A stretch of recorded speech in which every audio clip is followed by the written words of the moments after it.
Chapter 5 yoga.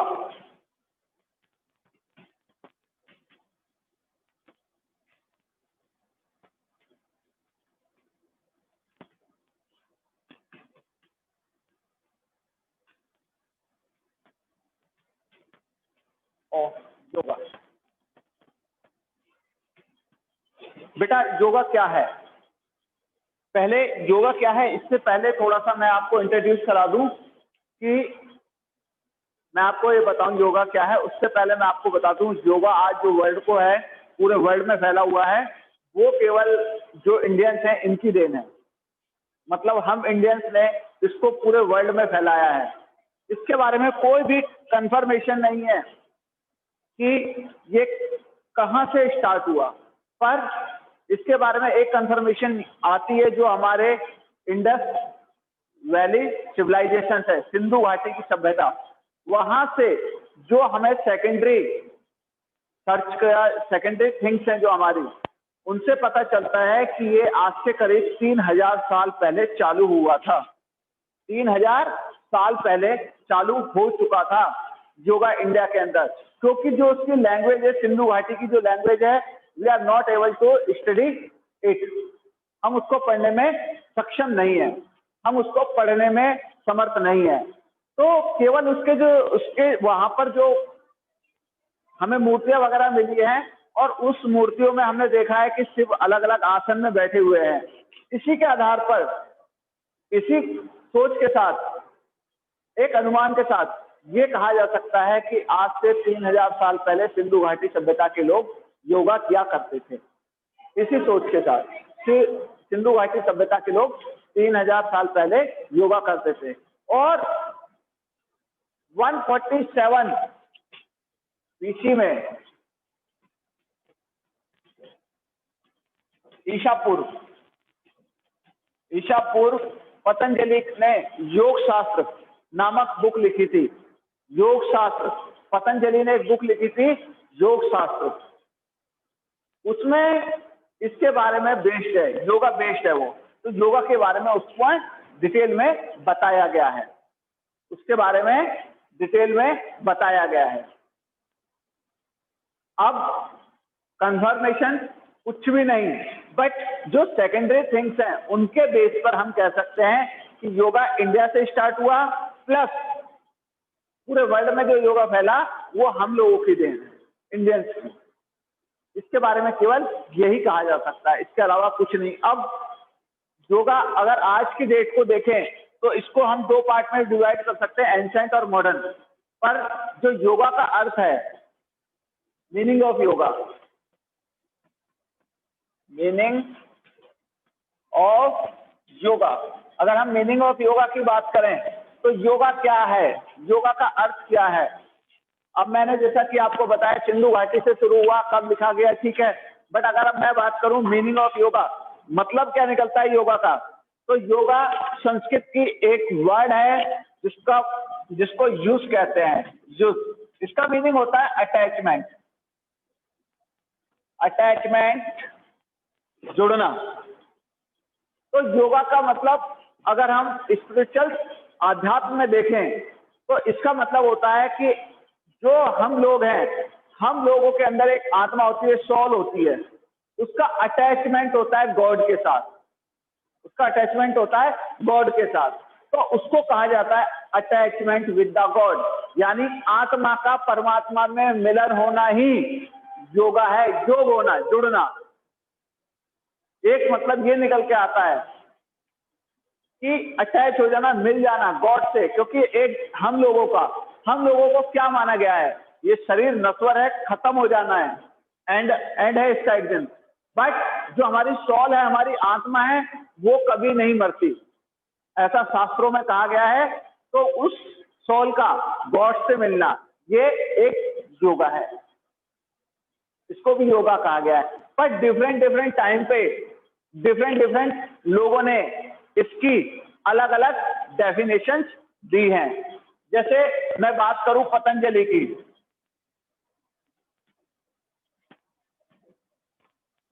Patanjali ने क्या कहा है कि माइंड को कंसंट्रेट करना एक जगह, माइंड को एक जगह कंटेनमेंट में लाना, रोक के रखना, वो योगा है।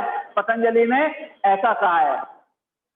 पतंजलि ने कहा है कि माइंड को एक जगह रोक के रखना ये योगा है। इसके बाद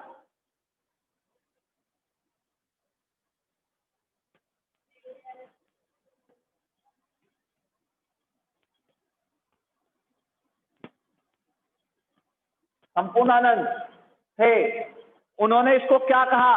डॉक्टर संपूर्णानंद जो थे, इन्होंने कहा yoga is the spiritual Kamdhenu.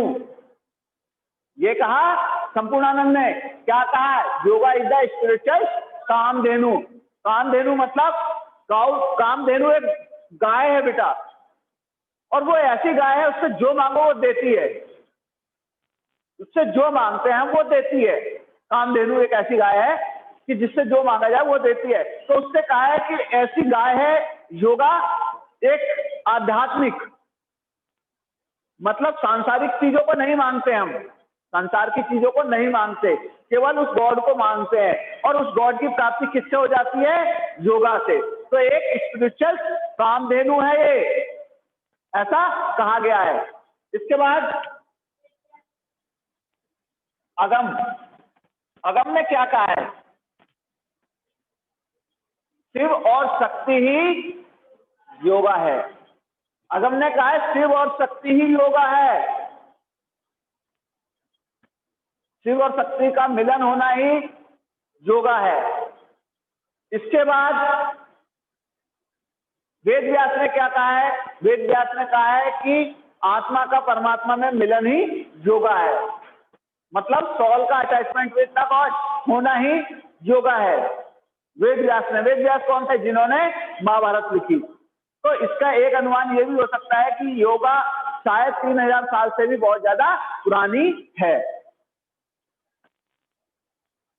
तो कुछ अलग अलग डेफिनेशंस अलग अलग लोगों ने दी हैं, जिसके द्वारा हम इसको देख सकते हैं। क्योंकि हम जानते हैं कि ना ही हमें हमारे पास बहुत ज्यादा पैसा आ जाए हम उसमें खुश हो सकते हैं। पैसे का जो हमारी हैप्पीनेस होती है उससे कोई लेना देना नहीं है।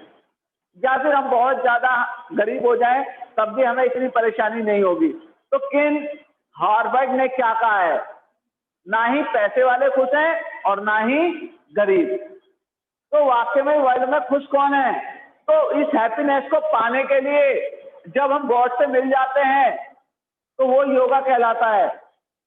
रियलिटी क्या है कि जब हमारा माइंड अटैच हो जाता है गॉड के साथ, हमें पीस ऑफ द माइंड मिल जाती है, जीवन में शांति मिल जाती है, तब हम लोग जाकर सही मायने में इंसान बन जाते हैं। अदरवाइज पीस ऑफ माइंड नहीं है, दिमाग में शांति नहीं है, तो हम भागे रहेंगे पूरी लाइफ में, भागते रहेंगे चीजों के पीछे। एक मिल जाएगी दूसरी, दूसरी मिल जाएगी तीसरी, चेंज करते रहते हैं, ट्रांसफर करते रहते हैं। अगर मैं एक एग्जांपल सेट करूं इसी में थोड़ा सा टाइम देके, तो महात्मा बुद्ध थे, प्रिंस थे, प्रिंस राजकुमार, सब कुछ था उनके पास, ईच एंड एवरीथिंग, सब कुछ था उनके पास। सिद्धार्थ नाम था उनका, महात्मा बुद्ध का। ऐसी कोई चीज नहीं थी जो उनके पास ना हो, फिर भी वो हैप्पी नहीं थे। उनके माइंड में अलग अलग विचार चलते थे, अलग अलग थिंकिंग चलती थी। फिर क्या हुआ? उन्होंने रियलाइज किया कि किस चीज में सुख है। इन मेटलिस्टिक चीजों में, इन भौतिकवादी चीजों में सुख है, महल में रहना, राजा बन के खाना, इन चीजों में खुशी है? शायद नहीं खुशी है, इनमें खुशी नहीं है। तो लास्ट में क्या कहा गया? उन्होंने जब आध्यात्म स्पिरिचुअल्स को एक्सेप्ट किया, 13 साल तक समाधि की पोजीशन में रहे, उसके बाद उनको असली सुख मिला। तो असली सुख हमारा अटैचमेंट विद द गॉड ही होता है। जब हमारा माइंड बिल्कुल शांत हो जाता है, हमारी आत्मा परमात्मा के साथ मिल जाती है, इस नाश्वर भौतिकवादी मेटलिस्टिक संसार की चीजों की प्राप्ति की जो विशेष होती हैं, इच्छाएं होती हैं, वो कहीं ना कहीं समाप्त हो जाती है। तब हम पूरी तरह खुश हो पाते हैं, और इसको ही योगा कहा गया है।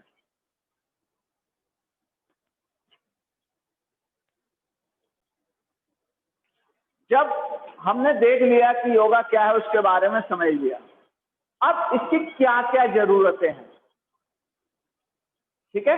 तो इसकी पहली जरूरत मतलब इंपॉर्टेंस, इसका क्या महत्व है।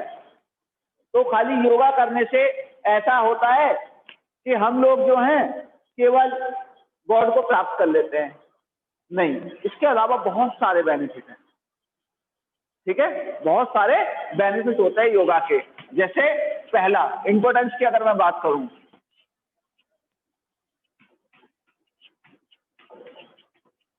शारीरिक शुद्धता।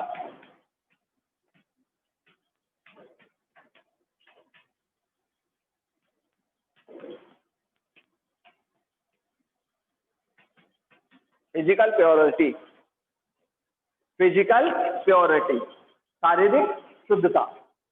कि जैसे कल ये बच्चे आप मुझसे पूछ रहे थे तो मैंने शॉर्ट में डिफाइन किया था।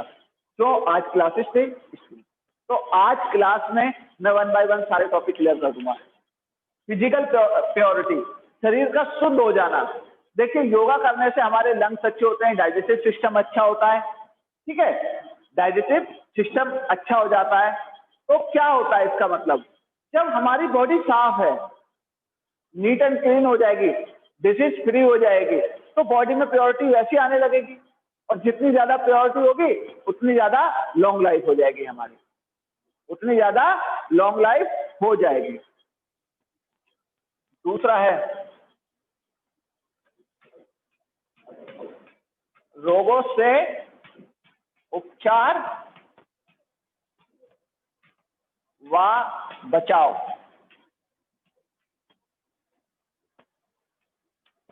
तो इसका होता है बेटा cure and prevention from disease, है ना।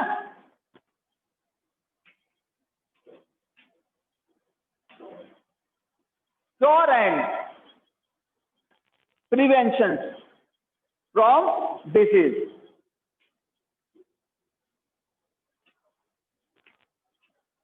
क्योर क्या होता है, क्योर होता है इलाज। Care is better than cure. सबसे पहली चीज, सबसे पहली चीज केयर बेटर देन क्योर। मतलब अपनी केयर कीजिए, देखभाल कीजिए, इलाज करने से अच्छा है। बट अगर हमें कोई प्रॉब्लम हो भी जाती है, जैसे हम कहते हैं रोगों से उपचार व बचाव, तो जो ये योगा करते हैं हम, उससे हमारी बॉडी बहुत ज्यादा फिट रहती है और हमें बहुत सारी जो डिजीज होती है वो नहीं हो पाती है। जैसे हम बात करें जनरली जब वेदर चेंज होता है तो हमारी बॉडी में इम्यून पावर कम होने के कारण, इम्यूनिटी कम होने की, जिसकी आज हम बात करते हैं कोरोना के टाइम में, इम्यूनिटी कम होने के कारण वो एक्सेप्ट नहीं कर पाती और हमें प्रॉब्लम होने लगती है। जो मैंने अडॉप्शन बताया था आपको पहले भी, अडॉप्शन के बारे में, बॉडी अडॉप्ट नहीं कर पाती। बट क्या है, जब हम डेली योगा करते हैं तो हमारी एफिशिएंसी बॉडी की बढ़ती रहती है। इसके अलावा भी बहुत सारे डिसीज हैं जिसमें योगा बहुत ज्यादा फायदेमंद है।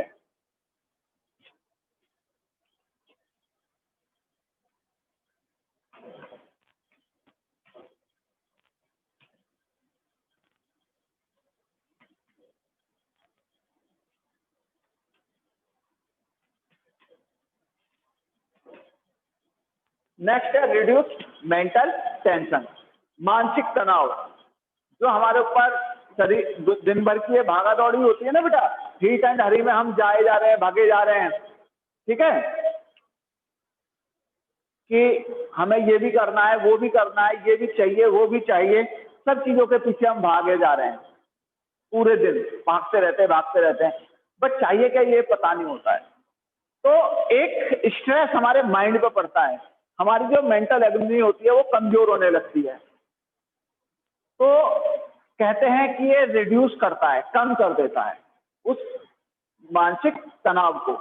जब हम सुबह सुबह योगा करते हैं, जब सुबह हम आसन वगैरह करते हैं, तो प्राणायाम वगैरह करते हैं, तो देखेंगे कि हमारा जो माइंड है वो बिल्कुल नीट एंड क्लीन हो जाता है और दिन भर उसका असर बना रहता है बेटा। पूरे दिन उसका असर बना रहता है और हमारा जो माइंड है वो ठीक रहता है।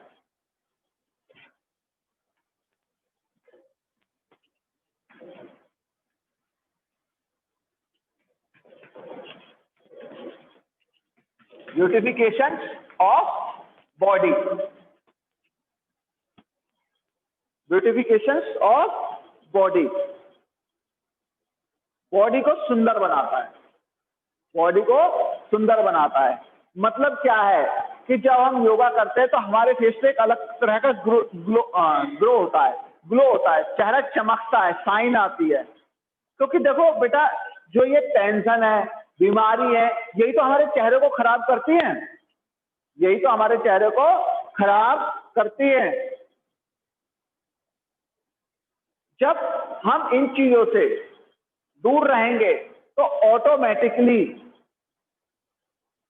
ऑटोमेटिकली क्या होता है, हमारे चेहरे पे एक निखार आने लगता है, ग्लो होने लगता है, हमारा जो फेस होता है वो ग्लो होने लगता है, चमक आने लगती है उसमें। क्योंकि जब हम स्ट्रेस वगैरह सबसे दूर रहेंगे तो ऑटोमेटिकली हम ठीक होते हुए चले जाएंगे।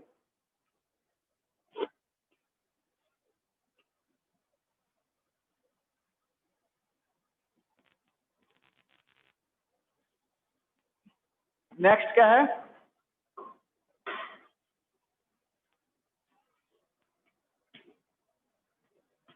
Keep the correct posture. Posture कहते हैं हमारे आसन को, जो हमारा बॉडी का, जो हमारा बैठने उठने का तरीका होता है, ये हमारे आसन कहलाते हैं बेटा। जैसे हम किस तरह से बैठते हैं, किस तरह से लेटते हैं, किस तरह से सोते हैं, इन चीजों को जब हम देखते हैं तो वो कहीं ना कहीं वो हमारा जो आसन है उसको सुधारता है, उसको सुधारता है। हमारा जो आसन, बॉडी का आसन है, देखो हम हर समय बॉडी के साथ एक आसन में रहते हैं, खड़े हैं तो एक आसन है, बैठे हैं, अब देखो कोई पर्सन इस तरह से झुक के चलता है, कोई तिरछा बैठता है, कोई सीट से प्रॉपर नहीं बैठता, आगे झुक के बैठता है, तो क्या होता है, उसका जो पोस्चर होता है बेटा बॉडी का, वो डिसबैलेंस हो जाता है, उसमें प्रॉब्लम आनी शुरू हो जाती है। बट जैसे से जब हम डेली योगा में कंसंट्रेट करते हैं तो वो क्या होता है कि डेली हम जब योगा को करते हैं, परफॉर्म करते हैं योगा को, तो उसमें इंप्रूवमेंट होना चालू हो जाता है। जो हमारे पोस्चर्स होता है, आसन होता है, वो ठीक होना शुरू हो जाता है।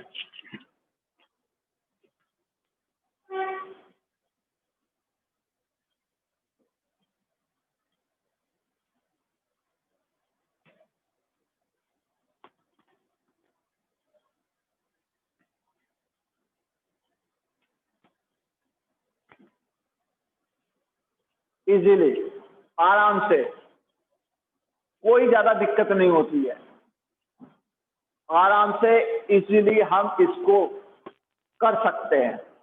वाइल जब हम देखते हैं कि हम कोई और फिजिकल एक्टिविटी करते हैं, जैसे हम जिम वगैरह ज्वाइन करते हैं, तो उसमें हमें बहुत ज्यादा परेशानी होती है, बट योगा में हमें ऐसी कोई परेशानी नहीं होती है और हम इसको बहुत अच्छे से परफॉर्म कर पाते हैं, इजीली कर लेते हैं। बस ऐसा होता है बेटा, कुछ आसन टफ होते हैं जो हमारी बोन्स को थोड़ी सी प्रॉब्लम कर सकते हैं, तो हमें क्या होता है, सिंपल टू कॉम्प्लेक्स, आसान से कठिन की तरफ जाना होता है। जब हम योगा करते हैं तो हमें पहले आसान वाले योगा करने चाहिए और उसके बाद कठिन वाले योगा की तरफ जाना चाहिए। आगे चलते हैं। इसके बाद होता है बेटा